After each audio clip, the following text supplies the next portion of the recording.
ভারত বাংলাদেশের উদ্ভূত অস্থির পরিস্থিতির ফলে সীমান্ত এলাকায় কঠোর নিরাপত্তার ব্যবস্থা করা হয়েছে।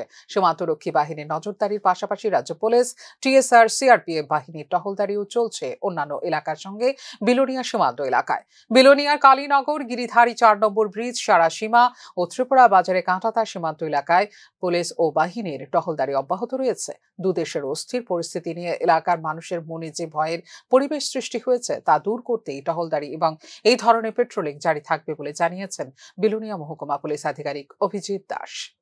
দুই দেশের বর্ডারের পরিস্থিতির উপর বেস করে আমাদের টিএসআর, বিএসএফ, পুলিশ আমরা জয়েন্ট পেট্রোলিং করছি।